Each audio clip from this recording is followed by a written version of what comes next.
Welcome to the bold analysis, ladies and gentlemen.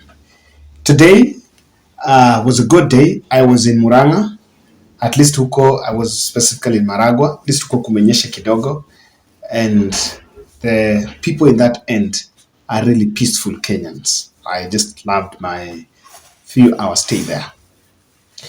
I stumbled on a newspaper article that really blew my mind, and for in the spirit of being factual, I just want to quote that article because this is the article saying, which way double-faced senator,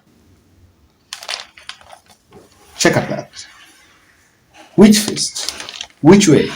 And it opens really the lid on a confidential report that Raila Odinga team stumbled on that changed what exactly was their position as far as House leadership was concerned.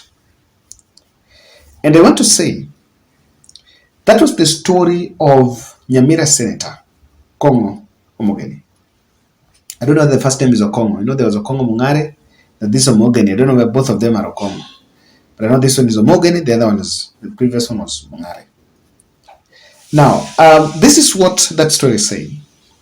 Raila Odinga intervened last minute for Omogeni to be excluded from the list of members of parliament that were going to be included in the Parliamentary Service Commission. This is the highest authority that manages the affairs of Senate and the National Assembly. And I've just got shocked to realize that at Parliamentary Service Commission, I don't know if they have a secretariat, but members who are members of National Parliament, of both the two houses, are really having some superpowers. Powers of hiring, deploying staff, managing, allowances, and procurement. And even the other, anything that to deal with the affairs of the two houses is managed by the Parliamentary Service Commission. And the chairman of that, the leader of that, is the Speaker of the National Assembly, Moses Wetangula. Remember when the good senator complained that nomination of Oduor into that Parliamentary Service Commission was a bit of a nepotism, and I totally supported that there was no need of sending Oduor to PSC if that position could be given to someone else. But of course, I want to tell you why that position was lucrative. Apart from what the other privileges that I've mentioned of PSC, of hiring staff and all that, each member from the National Assembly have a privilege of appointing 7 people under the Parliamentary Service Commission. I think they will work under the parliament. And ni kama kila MP anapeleka watu 7. These are your own people. And it's not on competitive basis. I'm speaking about this from a point of knowledge. I tried also to really do some research about it. It's not on meritocracy. An MP who is a member of Parliamentary Service Commission will actually have a privilege of appointing 7 people. Apart from the other benefits that they get more hefty salaries, allowances, and even their offices are bigger compared to other members of the National Assembly. And I want to say something. If there is something, if there is a virus that is eating into our wage bin, is duplication of roles. Why don't we just have Parliamentary Service Commission with a secretariat so that the members of parliament only work on policies and legislation pertaining to the affairs of the PSC members, or rather of the parliamentary staff, but not people who are getting salaries as MPs also getting extra allowances and more money because they're members of PSC. It doesn't really add up. And so there are a lot of duplication of the roles. Now, when you follow, this is what is the bombshell. And I don't know whether you will support what this confidential report is all about. Apparently, according to that article, Omogeni never worked for ODM fully at the campaign trail. But to make us understand that, I want to track it back to 2007, that the senator, Nyamira senator, was schooled by his uncle, who was a key financer during Mwai Kibaki's regime. And it is believed that he funded a couple of politicians during the 2007 general election. And then in return, Omogeni, was a member, was actually retiring from his job as LSK president. He was a former president of LSK. And then he reached out to Mwai Kibaki to appoint him, to give him a job as a reward for the uncle called for Omogeni to be given a job as a reward for supporting Mwai Kibaki.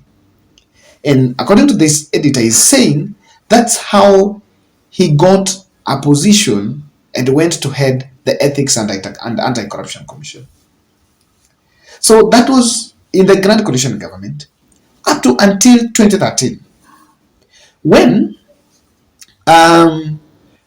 he was again pushed to go and seek an elective seat in Murang'a, oh my goodness, sorry, in Nyamira. And when he went to Nyamira, there was ODM and Uhuruto's Jubilee. He was a man of double standards. On one side, Ako Jubilee, or Ako ODM, but he was vying with ODM, and on the other leg is in Uhuruto. And the writer is actually saying that voters, or rather political opponents, realized that and used that against him to demean his candidature, and that's how Okongo Mongare won that seat. Up until 2017, when then he won the seat, and again in 2022. Now, closer home, in the campaigns of 2017, I read this article and I was like, wow, this is what politics is. Omogeni is coming from a populous Abasamaro clan in West Mugirango. And the ODM team, according to that report, is saying that he used that voting block, he auctioned it to other candidates. Like, support me for senator, I support your candidate for governor and for MC. I don't want to mention the other, what will be, because that's not yet confirmed. But they are saying he took advantage of clan politics to suppress ODM candidates, and that, according to ODM, is that the ODM could not even get the seats that they could get there because their campaigns in Nyamira were suppressed. So when the opportunity came that he wants to be given a seat, parliamentary seat, because he's a member of opposition to represent the opposition, the party said no, due to that report. I have read that, and I honestly don't really support it, because even if you didn't want to give the Nyamira senator, it was wise. You don't give to, it was not morally right to give it to Oburu, because when you give it to Oburu, it kills the moral of all this story. It actually takes directly that this is nepotism. There is no any other word that can replace that word in the event that position goes to Oburu. So after that, he was kicked out. And that is what is a position. And I'm just looking at bigger picture, that they're the politics of betrayal. By the way, they're even saying that it's not now. At one point, he was dangling between Nyangaramo. Nyangaramo was the governor. Some manipulation also with the deputy, when the deputy took over Nyaribo. And of course, the story seems to be revolving around a double speak. A man who was with Raila, but on the other side, is also with William Ruto. So they're actually narrowing down, saying that he never meant well for the ODM. My only worry with this is that, we were supposed to, if you want to revamp the party, you need to look at the regional.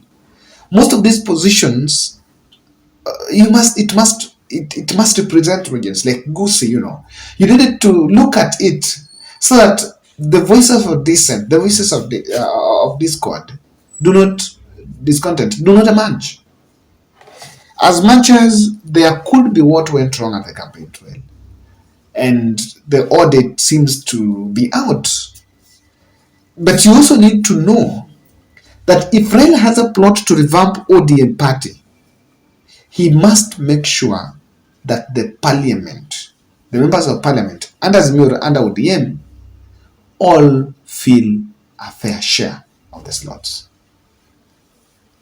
I know it's unpopular, true, but that is what will make the party still remain.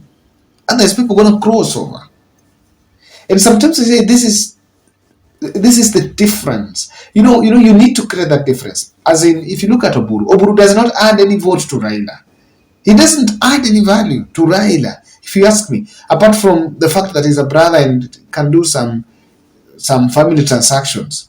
But in the political arena, a senator from another place is more viable and to stick with, if Raila still has those presidential ambitions, even though I'm really guided. I'm honestly guided not to comment on whether Raila is going to vie for some obvious reasons. Should loyalty be given the center stage when you're giving these positions? Politicians, there seems to be some obsession with loyalty, that it must be, you must have been loyal to this and must be loyal to that. It's actually cunning. And ODM have survived for long. Guys have never known is that ODM has been rewarding loyalty. My area, MCA, someone was nominated close to my village, and I know that woman. It's called Priska. Yes. She's been a staunch ODM from my days. Nikiwa shule huko 204, huko 207. She was an ODM stalwart. And so when she was nominated, ODM is actually been rewarding loyalty. Now, do you think Gusii will stick with Raila? With these protests coming? Do you think Gusii land, and this message, this question should be answered by someone from that place. Do you think they will stick with Raila? Is there an onslaught? The danger is when such stories emerge, when such reports get to the media, they're published, they provide a fodder for the opponent. And it actually shows that Raila Odinga's camp is infiltrated. They provide a fodder. It's already calling someone a mole, here, that. So if Ruto wants to pick someone, that's the person you run for. And, get him comfortable somewhere, and that you've just raided Nyamira. The biggest problem, and this is what Raila team did not get right. In the last general election, Ruto had a raid of audience strongholds. And it costed a lot. We've been speaking about rigging, but the truth of the matter here is Ruto raided Raila's basket. And for you to maintain that traditional fan base, you need to make, you need to be strategic. In Kisii, if you have Simbarati, yes, it's fine. Look at Nyamira, you don't have the governor, have the senator, in somewhere you have governor, so that you maintain. And with them, you can get a chunk. Even though it might not be beneficial to Raila Odinga's future political plans. But again, you should always reduce, because that is what costed bit of Raila's votes. That's my bold, guys. I don't know what you think. Talk to us in the comment section.